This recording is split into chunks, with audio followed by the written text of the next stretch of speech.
Buenos días, le damos a toda la iglesia.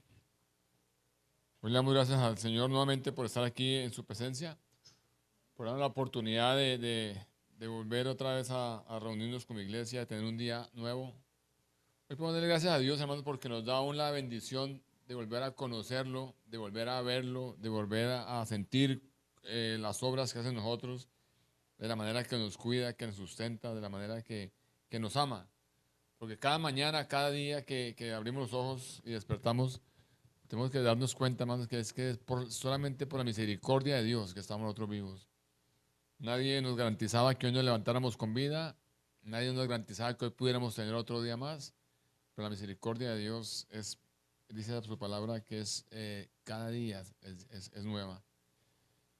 Después de la oración de la pastora, pues la verdad que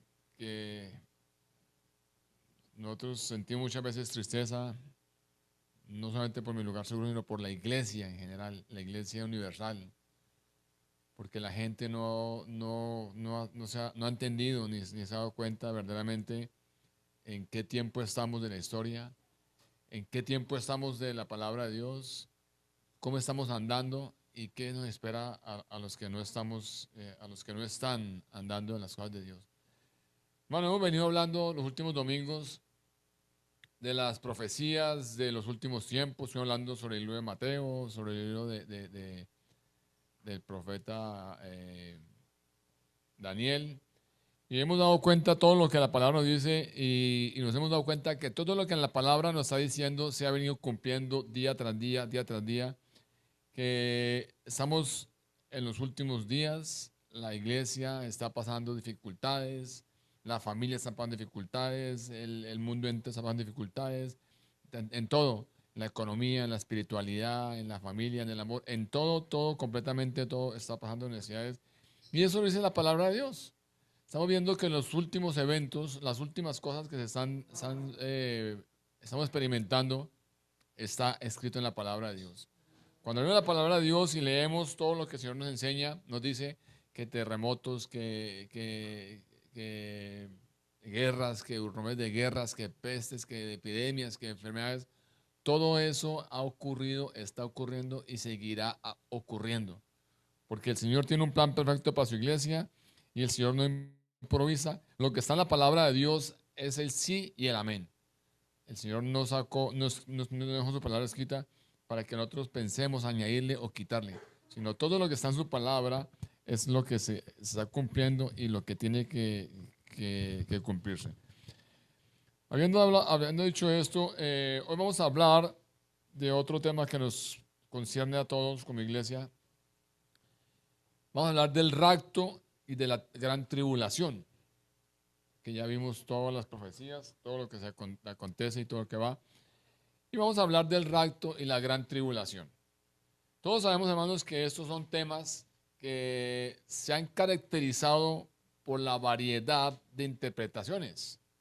Son temas que han traído división, han traído desacuerdos, han traído confusión a la iglesia en general. ¿Por qué? Porque hay diferentes escuelas bíblicas con sus teorías, hay creencias denominacionales diferentes. Entonces, cada persona saca su conclusión, cada persona saca su interpretación y los que no están de acuerdo se enojan, se ponen bravos, pelean, salen discusiones y la palabra de Dios no es para pelear, ni para discutir, ni para contender, sino la palabra de Dios es para compartir. Hermano. Hoy vamos a hablar sobre el rapto y la gran tribulación, pero primero que todo quiero decirles, hermanos, que este es un estudio que hemos sacado de la palabra de Dios, no ha sido nada inventado.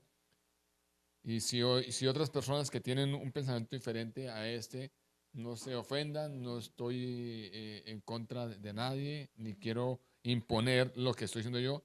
Simplemente les voy a hablar lo que la palabra de Dios nos enseña y ya cada uno tiene su obligación de ir a la palabra de Dios y mirar y estudiar y pedirle al Señor que le revele si de verdad, si verdaderamente lo que estamos hablando, lo que hemos hablado, es lo que dice su palabra. Existen tres o cuatro teorías sobre las diferentes interpretaciones sobre el rapto y sobre la gran tribulación. Hay una teoría que dice que el rapto es parcial. Estos creen que solamente va a ocurrir para los creyentes que están velando y esperando ese acontecimiento o sea, que ellos van a ser trasladados porque están velando y esperando este acontecimiento. La segunda teoría es la del rapto, que es después de la tribulación. Estos sostienen que la iglesia no será removida hasta la segunda venida de Cristo, la cual recibirá al Señor en el aire para luego regresar con él. Pero es después. El parcial no, el parcial es que la gente dice que son únicamente para los creyentes que están esperando exclusivamente ese acontecimiento. El parcial, o sea, únicamente para los que están esperando el acontecimiento, para el resto no, sino para ellos que están esperando el acontecimiento. Porque hay muchas personas que están pensando es no en vivir una vida como el Señor manda, sino están pensando en ese momento, en ese acontecimiento. Entonces ellos creen eso. Decíamos que la segunda teoría es la del rapto después de la gran tribulación. Ellos creen que la iglesia va a pasar por la tribulación y que hasta la segunda venida de Cristo, la cual va a recibir al Señor en el aire. La tercera teoría es la del rapto durante la gran tribulación. Sostienen que la iglesia será arrebatada después de los primeros 3 años y medio de la gran tribulación. Todos sabemos que la gran tribulación, la palabra de Dios dice que va a ser por 7 años, pero que a los 3 años y medio se va a endurecer más las cosas que están pasando, ¿no? Entonces, la cuarta teoría es la del rapto antes de la gran tribulación. Esta teoría sostiene que la iglesia, el cuerpo de Cristo en su extensión será por resurrección y traslación removido de la tierra antes que comience la gran tribulación. Esta sostiene que antes de que comience la gran tribulación, el Señor, por su misericordia, por su redención, y nos va a trasladar a nosotros como iglesia antes que comience la gran tribulación. Entonces, como decíamos, todos estos temas son controversiales y estos temas son estudiados por la escatología. Ya hablamos que la escatología era la rama que se dedicaba o que abarca todo lo relacionado con las realidades cósmicas y espirituales provocadas por la persona y la obra de Jesús, el Mesías. Eso es lo que hace la escatología. Y apunta hacia el postrer cumplimiento final de la institución de su reino en la tierra, en la nueva Jerusalén. Eso es lo que hace la escatología. Ella estudia, mira las profecías, los acontecimientos, la palabra de Dios y apunta hacia dónde nos lleva, que es la restauración del reino de Dios en la tierra, en la nueva Jerusalén. Entonces, hablando de la escatología, hermanos, en el Nuevo Testamento se presenta como el ya, pero todavía no. Escúchenme bien para que no nos vayamos a confundir. La escatología en el Nuevo Testamento se presenta como el ya, pero todavía no. En otras palabras, es a la vez una realidad del presente y una serie de eventos futuros. Por ejemplo, el reino de Dios es presente y futuro. Todos sabemos que el reino de Dios es presente y futuro. Él reina en la era presente y reinará más plenamente en la era por venir. Efesios 1:20, 21 dice: esta fuerza operó en Cristo resucitado de todos los muertos y sentado a su derecha en los lugares celestiales, sobre todo principado, autoridad, poder y señorío, y sobre todo nombre que se nombra no solo en este siglo, sino también en el venidero. O sea, estamos viendo que es algo, el ya, pero todavía no. Es algo que ya está profetizado, algo que ya está hecho, pero se va a cumplir todavía lo que falta. Entonces, con esto en mente, hermanos, yo quiero que me acompañen al libro de 1 Tesalonicenses 4, que nos habla sobre la venida de Jesús, la venida del Señor. Leamos la palabra de Dios en el nombre del Padre, del Hijo, del Espíritu Santo. De la siguiente manera dice la 1 Tesalonicenses 4, 13 al 18. Dice, el apóstol Pablo está hablando de Tesalonicenses y dice: tampoco queremos, hermanos, que ignoréis acerca de los que duermen, para que no os entristezcáis como los otros que no tienen esperanza. Si creemos que Jesús murió y resucitó, así también traerá Dios con Jesús a los que durmieron en él. Por lo cual os decimos esto en palabra del Señor, que nosotros vivimos, que habremos quedado hasta la venida del Señor, no, pereceremos a los que durmieron. El mismo Señor, con voz de mando, con voz de arcángel y con trompeta de Dios, descenderá del cielo. Entonces los muertos en Cristo resucitarán primero. Luego nosotros, los que vimos, los que hayamos quedado, seremos arrebatados juntamente con ellos en las nubes para recibir al Señor en el aire. Y así estaremos siempre con el Señor. Por tanto, alentaos unos a otros con estas palabras. Entonces, hermanos, preguntemos, ¿qué es el rapto de la iglesia y qué dice la Biblia sobre el rapto? Como acabamos de leer, vemos que hay una mención clara y específica sobre el arrebatamiento, porque muchas otras denominaciones no creen en el arrebatamiento, no creen en el rapto, dicen que eso no está en la palabra de Dios. Pero si nosotros vamos a ver lo que acabamos de leer en 1 Tesalonicenses 4, 13 y 18, vemos claramente que ahí menciona el arrebatamiento. Dice, luego nosotros, los que vimos, los que hayamos quedado, seremos arrebatados. O sea, está hablando concretamente del arrebatamiento. Seremos arrebatados juntamente con ellos en las nubes para recibir al Señor en el aire. Y así estaremos siempre con el Señor. Por tanto, aliéntense los unos a los otros. Entonces vemos que la palabra de Dios sí nos está hablando de un arrebatamiento. Otros pasajes de la Biblia que nos enseñan sobre el rapto está en Juan 14, de 1 al 3. En Juan 14, 1 al 3 nos dice, no se turbe vuestro corazón, creéis en Dios, creed también en mí. En la casa de mi Padre muchas moradas hay, y si así no fuera, no lo hubiera dicho. Voy pues a preparar lugar para vosotros, y si me voy, os preparo lugar, vendré otra vez y os tomaré. Eso es un sinónimo de rapto, de arrebatar. Os tomaré a mí mismo, para que donde yo esté, vosotros también estéis y sabéis sabéis a dónde voy y sabéis el camino. Otro versículo está en el Apocalipsis 3:10. Dice, por cuanto has guardado la palabra de mi pacto, yo también te guardaré. O sea, Él va a guardar, nos va a recoger, nos va a tomar. Yo también te guardaré de la hora de la prueba que ha de venir sobre el mundo entero para probar a los que habitan en la tierra. 1 Corintios 15, 50, 52. Es otros dos versículos que hay muchos, pero tomé estos tres para que los veamos. Dice 1 Corintios 15, 50 y 52. Pero esto digo, hermanos, que la carne y la sangre no pueden heredar el reino de Dios, ni la corrupción heredará la incorrupción.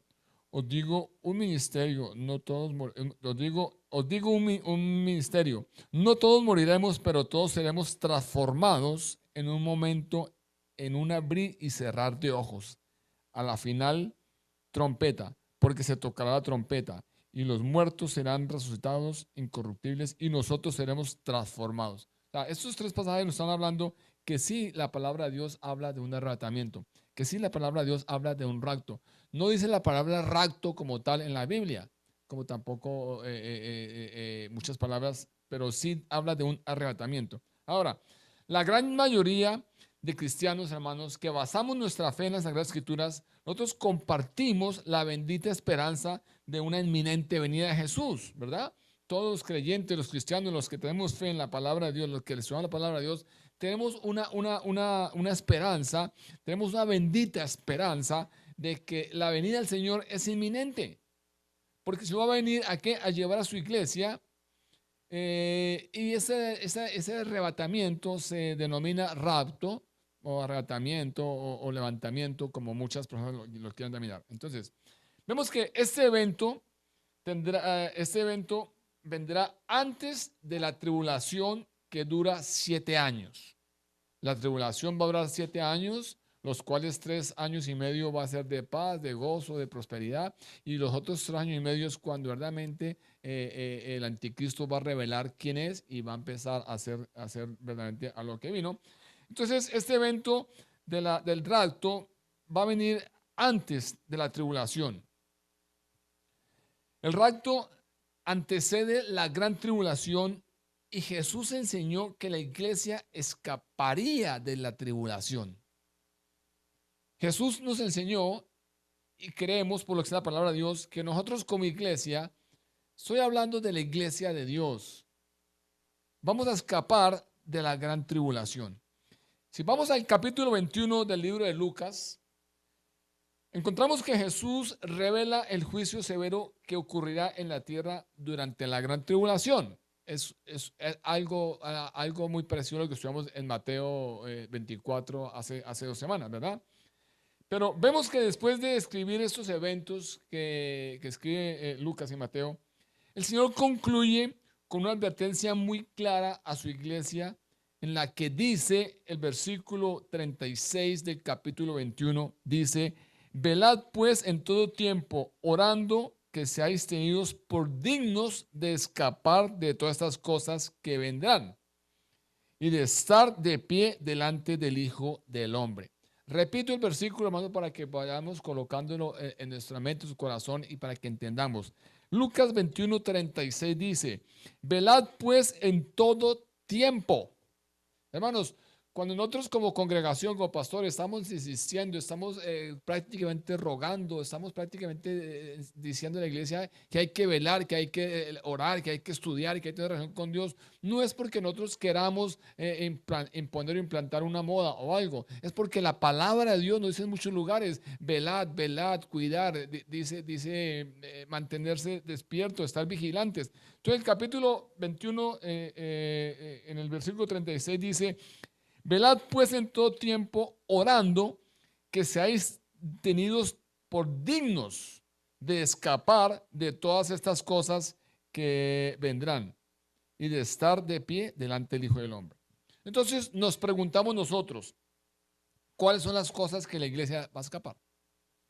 Hermanos, la respuesta está en todos los juicios y acontecimientos que se enumeran en la porción anterior de Lucas.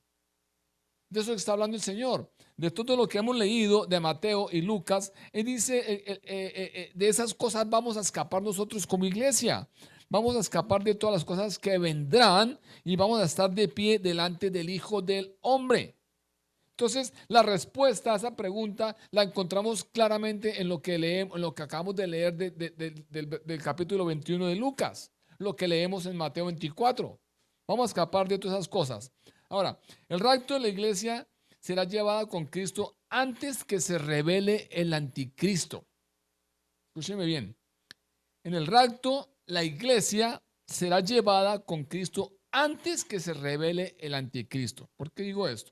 Segunda Tesalonicenses 2, 6, 8 nos dice de la siguiente manera: y ahora vosotros sabéis lo que lo detiene, a fin de que a su debido tiempo se manifieste, porque ya está en acción el misterio de la iniquidad. Solo hay quien al presente lo detiene, hasta que él a su vez sea quitado de en medio. Y entonces se manifestará aquel inicuo, a quien el Señor matará con el espíritu de su boca y destruirá con el resplandor de su venida.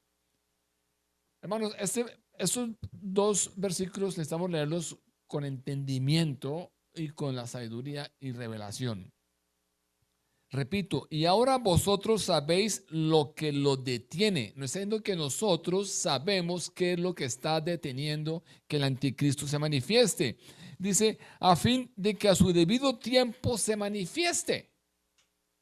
Porque ya está en acción el misterio de la iniquidad. Solo que hay quien al presente lo detiene. O sea, diciendo que en el momentico hay una fuerza, un poder que está deteniendo que se manifieste, ¿verdad?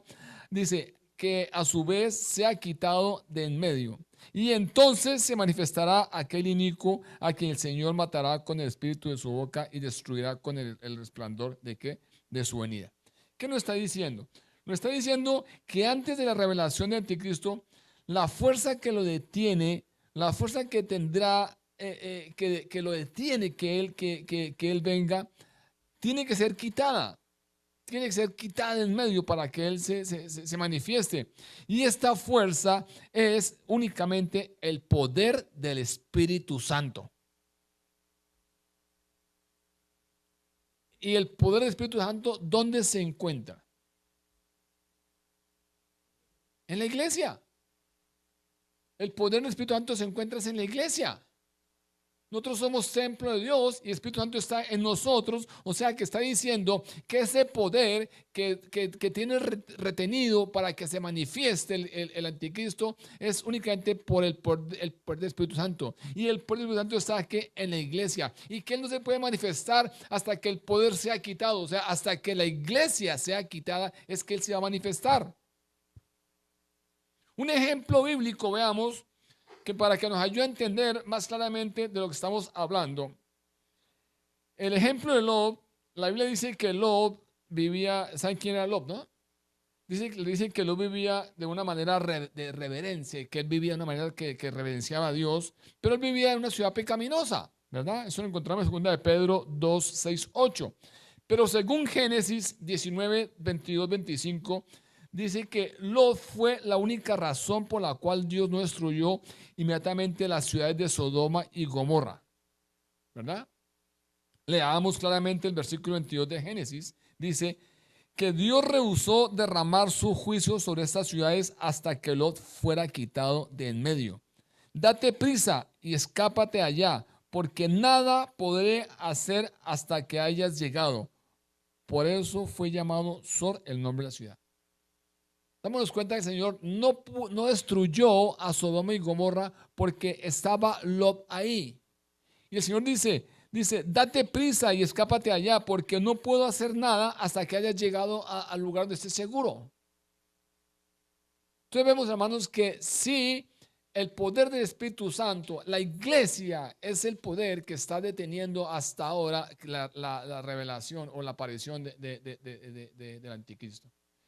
Pero desafortunadamente, lo que hablaba al comienzo, la iglesia va en decadencia.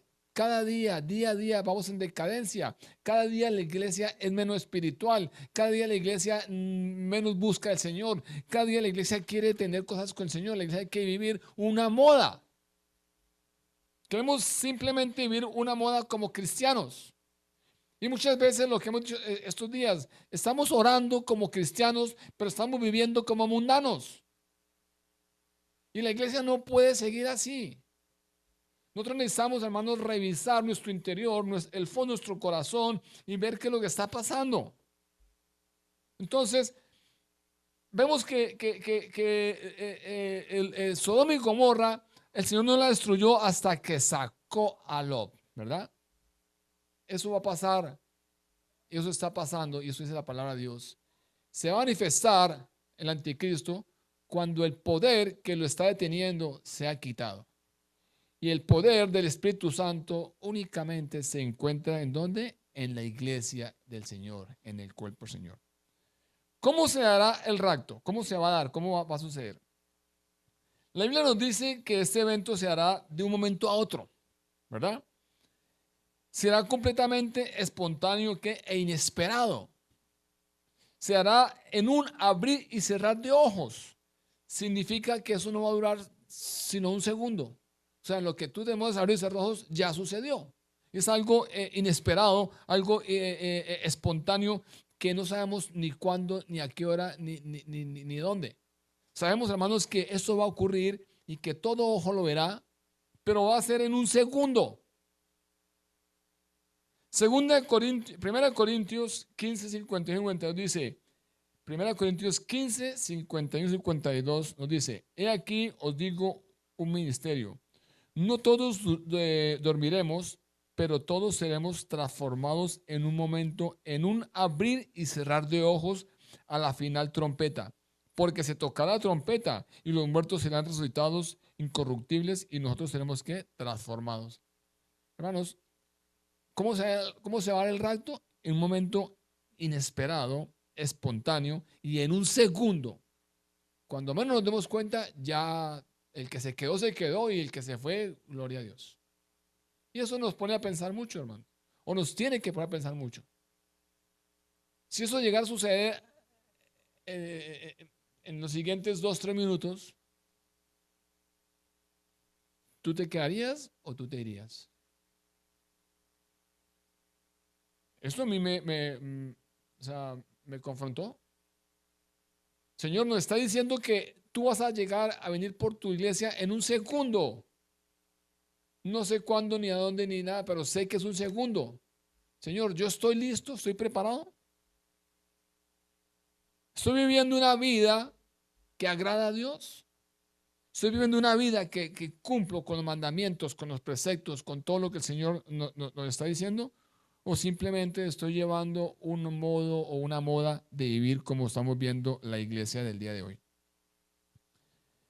Entonces, se va a dar en un momento espontáneo, inesperado y en un segundo, en un abrir y cerrar de ojos. Si miramos 1 Tesalonicenses 4, del 13 al 8, que es el pasaje con el cual iniciamos, él nos explica claramente y nos dice que el Señor va a descender ¿de dónde? Del cielo. Nos dice que va a venir con voz de mando, con voz de arcángel y con trompeta de Dios. Esto nos indica que Jesucristo dará la orden para poder ser ¿qué? Levantados. Una orden semejante a la de Génesis para cuando estuvo en la creación, que dijo, hágase y se hizo. Solamente la orden del Señor es la que estamos esperando nosotros para ser levantados de este mundo. Hermanos, en estos instantes dice que se producirá la resurrección y transformación de los muertos en Cristo. 1 Tesalonicenses 4 y 6 dice eso. Dice que solamente los que murieron en Cristo, la resurrección de los demás muertos, o sea, los impíos que murieron, esa resurrección será después del milenio. Pero solamente los que murieron en Cristo van a ser ¿qué? Resucitados. Los muertos que cuando estaban en vida, vivían una vida impía, van a resucitar después del milenio. Al mismo tiempo dice que se levantarán los muertos en Cristo. Los creyentes vivos son transformados y nos dice que, primero, veamos, sus cuerpos serán revestidos de inmortalidad. 1 Corintios 15, 51 y 53. Nos dice que serán apartados de todo sufrimiento. 2 Corintios 5, 2, 4 y Filipenses 3, 21. Nos dice que de toda persecución y opresión, Apocalipsis 3:10, nos dice que de todo el dominio del pecado y de la muerte, 1 Corintios 15, 51 y 56, nos dice que seremos librados de la ira venidera, 1 Tesalonicenses 1:10, del 5 al 9, nos dice que seremos unidos con Cristo de manera visible, 1 Tesalonicenses 4, 16, 17, nos dice que se cumplirá la profecía de Jesucristo que está en Mateo 24, 40 y 41. O sea, hermanos, aquí estamos viendo que el Señor va a hacer nuestros cuerpos ¿qué? Transformados. Y acabamos de leer lo que dice su palabra de Dios, que seremos revestidos de inmortalidad, que seremos apartados de todo sufrimiento, de toda persecución y opresión, de todo el dominio y pecado, que seremos liberados de la ira venidera, que seremos unidos con Cristo y se cumplirá la profecía de Jesucristo que está en Mateo 24, de 40 al 41. Entonces, hermanos, todos estos acontecimientos se llevarán a cabo en un abrir y cerrar de ojos. Eso es lo que más nosotros tenemos que tener en cuenta. No sabemos cuándo, no sabemos a qué hora, lo que sabemos es que ya está, no sabemos cuándo, pero ya está, pero es en un momento, en un segundo, que va a cambiar nuestra vida, ¿qué diríamos? Nuestro destino, en un segundo. ¿Cuándo sucederá? Esa es la gran pregunta. Y eso es lo que vamos a tener cuidado, porque hoy en día estamos escuchando muchas profecías y muchas prédicas, muchas cosas que dicen que va en el año 2023, 2024, que a mediados del 2015, son profecías.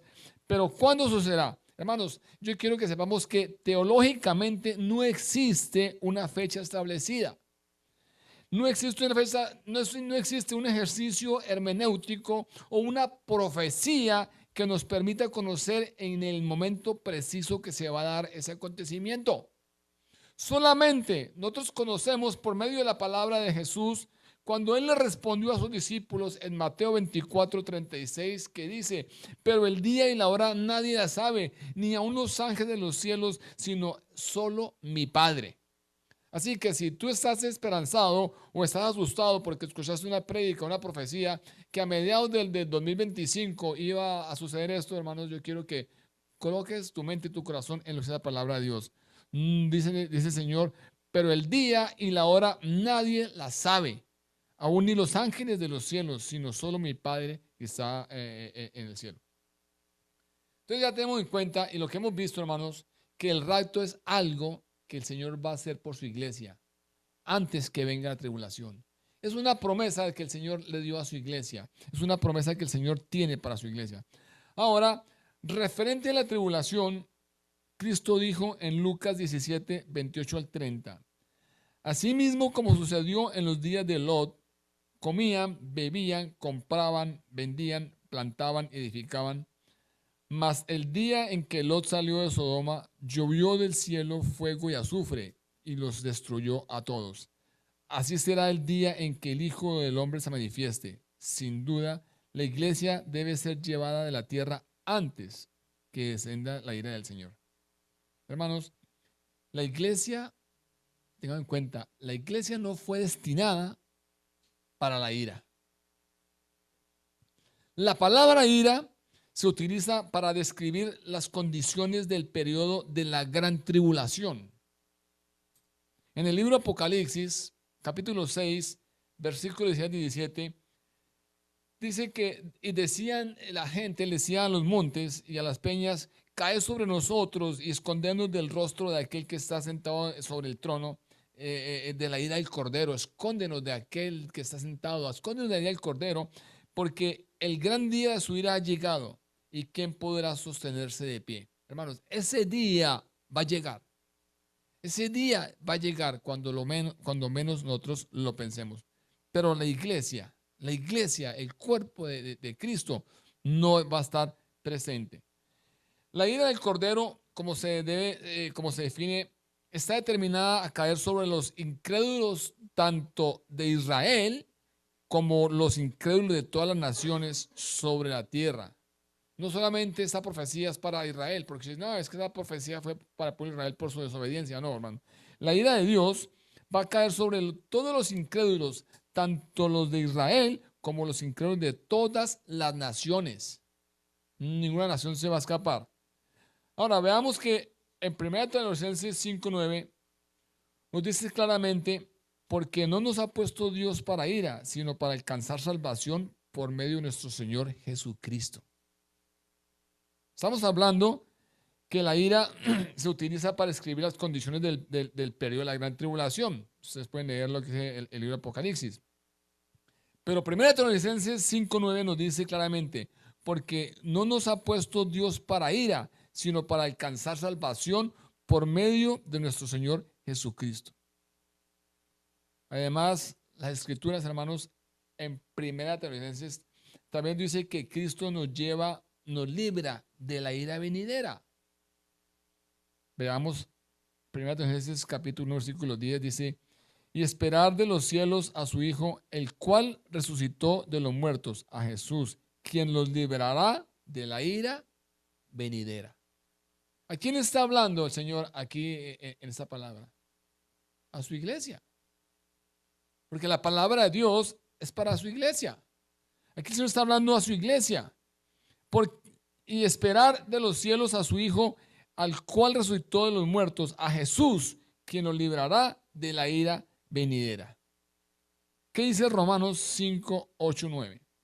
Romanos 5, 8, 9 dice: mas Dios muestra su amor para con nosotros en que, siendo aún pecadores, Cristo murió por nosotros.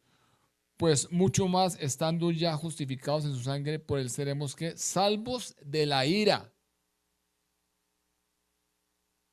Ahora, otro acontecimiento, hermanos, que nos confirma que la iglesia no va a estar presente en la gran tribulación, lo vamos a encontrar en el libro de Apocalipsis. La gente muchas veces no lee el Apocalipsis por temor, que porque dice cosas Y Apocalipsis simplemente nos está dejando, nos está mostrando lo que el Señor ya tiene para su pueblo y para su iglesia.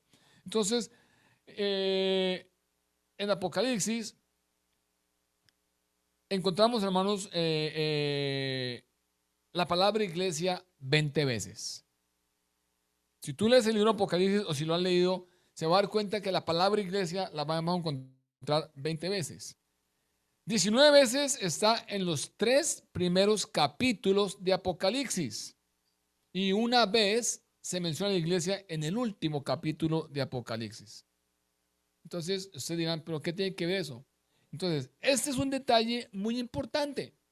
Este es un detalle que tenemos que tener en cuenta nosotros como iglesia y como creyentes, porque vemos que las profecías sobre los 7 años de la gran tribulación comienzan en el capítulo 4.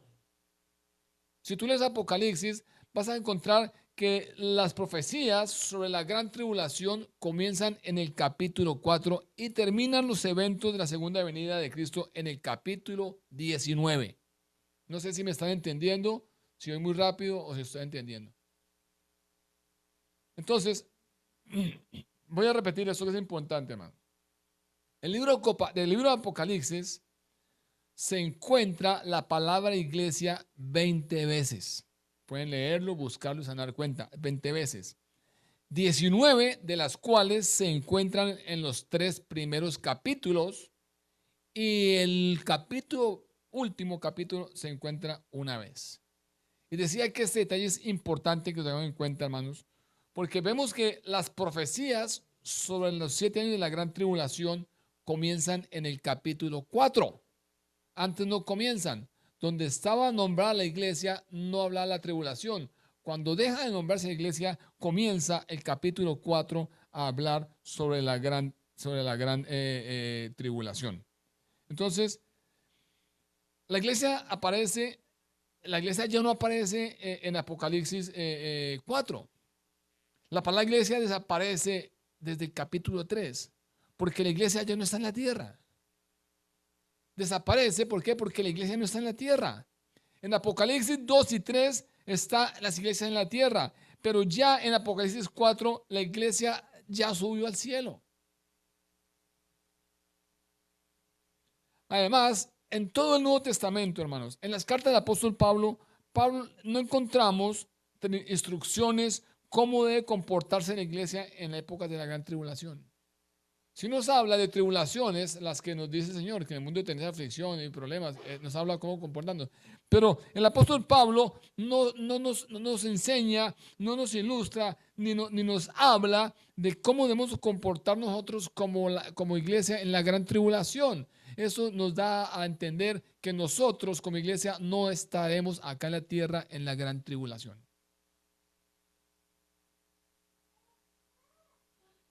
Pero ahora algo muy importante, hermanos, que nos aclara más lo que estamos hablando, es que tenemos de tener en cuenta, hermanos, que estamos hablando de la iglesia de Dios.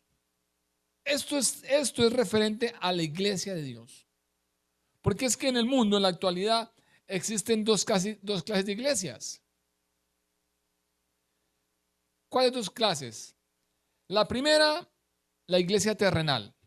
Y la segunda, la iglesia espiritual. Entonces, estamos hablando de la iglesia espiritual. Esto que estamos hablando de la tribulación, del rapto, esto es para la iglesia ¿qué? Espiritual. La iglesia terrenal es la que está conformada ¿por qué? Por congregaciones locales. Está integrada por creyentes simpatizantes que el pastor de la iglesia los conoce muy bien y les visita, y son personas que sus nombres están escritos en el libro de la membresía de la congregación. Escúchenme bien, hermanos, las características de la iglesia terrenal. Está conformada ¿por qué? Por creyentes, por congregaciones locales. Está integrada por creyentes simpatizantes. No son creyentes convertidos, sino simpatizantes. Son iglesias que el pastor conoce personalmente a cada miembro. Les visita, los saluda, y además sus nombres están escritos en el libro de la membresía de la congregación. Son creyentes que dicen ser fieles, pero son mentirosos. han caído, están muertos espiritualmente, son tibios. Estos son la iglesia profesante, hermanos. Lastimosamente, esa es la iglesia profesante hoy en día.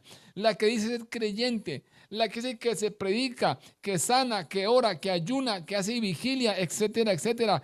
Pero no están convertidos de corazón. Y Jesucristo, ¿sabe qué dijo en Mateo 7, 22 al 23? Dice, no todo el que me dice Señor, Señor, entra al reino de los cielos, sino el que hace la voluntad de mi Padre que está en los cielos. Muchos me dirán aquel día, Señor, Señor, ¿no profesamos en tu nombre? Y en tu nombre echamos fuera demonios, y en tu nombre hicimos muchos milagros. Entonces les declarará, nunca os conocí, apartados de mí, hacedores de maldad. De esta iglesia no estamos hablando que va a ser parte del rapto en la gran tribulación. Ahora vamos a hablar de la iglesia espiritual. La iglesia espiritual está conformada por verdaderos creyentes unidos por su fe viva en Cristo Jesús. Como dice Mateo 16, 21, Jesús dijo a los discípulos, si alguno quiere venir a mí, venir en pos de mí, niéguese a sí mismo y tome su cruz y sígame.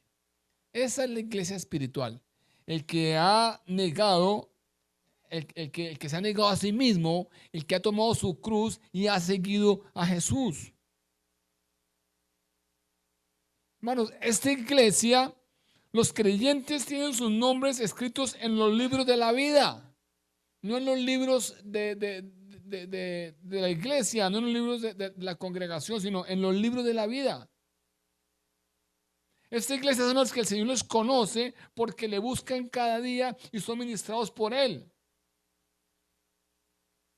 Esta iglesia es la que va a recibir la promesa de Apocalipsis 3:10. Por cuando has guardado las palabras de mi paciencia, y también te guardaré, yo también te guardaré de la hora de la prueba que ha de venir sobre el mundo entero, para probar que los que moran sobre la tierra. Esta iglesia, la iglesia espiritual, es la que va a recibir esa promesa. Entonces, si me preguntan a mí, ¿la iglesia va a estar en el rapto o no va a estar? ¿La iglesia está en el trono o no va a estar? Yo tengo que preguntarle, ¿cuál iglesia? ¿La iglesia espiritual o la iglesia terrenal? Porque si me estás hablando de la iglesia terrenal, créame que sí, claro, esa iglesia va a estar en la gran tribulación, la cual dice que es un dolor que nunca ha pasado ni imaginable. Pero si me estás hablando de la iglesia espiritual, de la iglesia que en realidad tiene sus nombres escritos en el libro de la vida, la iglesia que en realidad busca al Señor, que cada día son ministrados por el Señor, esa iglesia sí va a recibir la promesa del Señor. Apocalipsis 3:10. Por cuanto has guardado la palabra de mi paciencia, yo también te guardaré de la hora de la prueba que ha de venir sobre el mundo entero, para probar a los que moran sobre la tierra. Esa promesa es la que va a recibir la iglesia espiritual. Hermanos, para terminar, acabemos con una gran pregunta. ¿Qué debemos hacer? Porque escuchamos tanto y tanto y tanto, pero ¿qué debemos hacer? Ya sabemos que por todo lo que hemos estudiado, por lo que hemos visto, la palabra de Dios, vemos que el Señor dice que a los que no están, no llevan no están de acuerdo, no cumplen sus mandamientos, van a ser arrebatados. Y los que no sean arrebatados van a experimentar gran tribulación, dice la palabra de Dios, cual nunca ha habido ni habrá. Por lo tanto, hermanos, el tiempo de reflexionar y mirar verdaderamente dónde nos encontramos espiritualmente es hoy. ¿Qué debemos hacer? Yo sé que ya todos saben de memoria lo que debemos hacer, pero yo quiero refrescarles. Lo primero que debemos hacer, hermanos, es entregarle nuestra vida a Cristo. Juan 3:16, Juan 14:6, Hebreos 4:12. Lo primero, entregar nuestra vida a Cristo. Lo segundo, arrepentirnos de nuestros pecados para alcanzar misericordia. Proverbios 28:13. Tercero, arrepentirnos de amar al mundo. Primera de Juan 2, 15 y 17 y Santiago 4, 4. Cuarto, consagrar nuestra vida al Señor. Segunda de Pedro 1, 4, 8. Primera de Corintios 6, 9, 11. Hechos 8, 4. Quinto, esforzarnos por vivir en santidad, sin la cual nadie verá al Señor. Hebreos 12, 14. Sexto, arreglar todas las cuentas, que estemos en paz con nuestros hermanos, nuestra familia y las personas que nos rodean. Mis amados hermanos, el tiempo ya está cerca. Ya todo está cumplido. En cualquier momento sonará la trompeta. En cualquier momento se hará la orden y partiremos con el Señor los que estemos listos. Yo quiero preguntarte, ¿cómo está tu vida con el Señor? ¿Estás preparado o estás descuidado? Yo siempre he creído, y hemos hablado con mi esposa y nos hemos dado cuenta por el testimonio de nuestra vida, que Dios nunca actúa por casualidad. Y todos sabemos que las cosas de Dios no son por casualidad. Y yo creo, hermanos, que este tema en el cual el Señor nos ha llevado y nos está tratando que estudiemos, hermanos, este tema estaba o está en el plan de Dios para tu vida y para mi vida y para todos los presentes que están escuchando esto. Ese plan de Dios está ya incluido en nuestra vida para que tomemos la decisión más importante hacia dónde vamos nosotros, hermanos. Que hoy sea el día, ¿verdad?, que reflexionemos. Si la trompeta llegara a sonar, si en ese abrir y cerrar de ojos yo me voy o yo me quedo.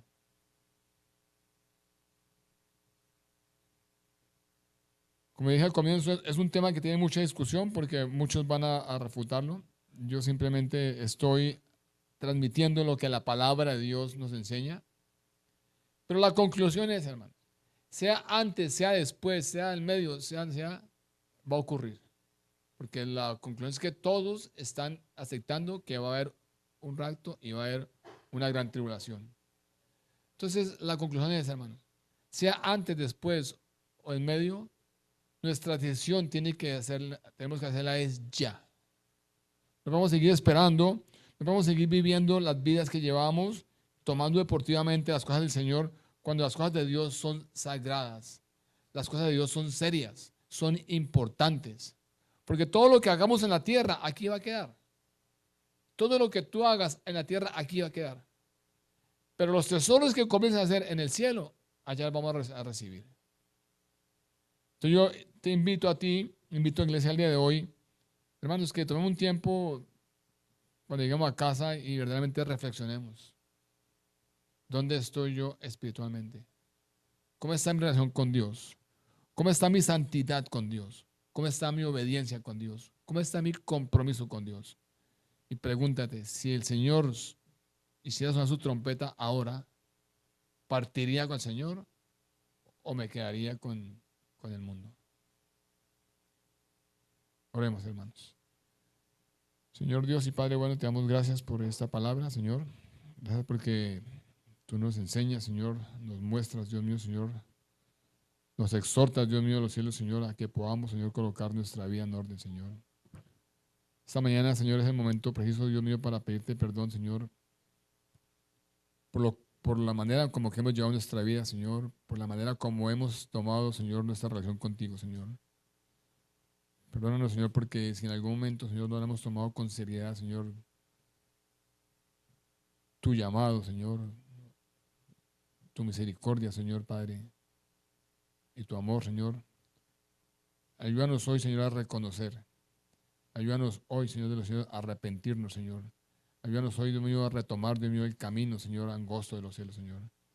Y que podamos colocar nuestra vida en tus manos, Dios de los cielos, Señor. No solamente estamos hablando porque las personas crean que son mayores de edad y les quedan poquitos días. Estamos hablando aún a la juventud. Estamos hablando aún a los niños. Estamos hablando, Señor, aún a adolescentes, Señor. Porque no sabemos cuándo será el día, ni cuándo nos toque partir. Por eso, Dios, te pedimos, Padre Santo, Señor, que podamos oír esta palabra, Dios mío, con gozo, Señor. Pero que sea una palabra de exhortación, Señor, para que podamos cambiar, Señor, radicalmente, Señor, nuestro pensamiento, nuestro corazón y nuestra manera de vivir, Señor. Gracias, Señor, por tu palabra. Colocamos en tus manos, Señor, este día. En el nombre de Jesucristo, Señor. Amén y amén.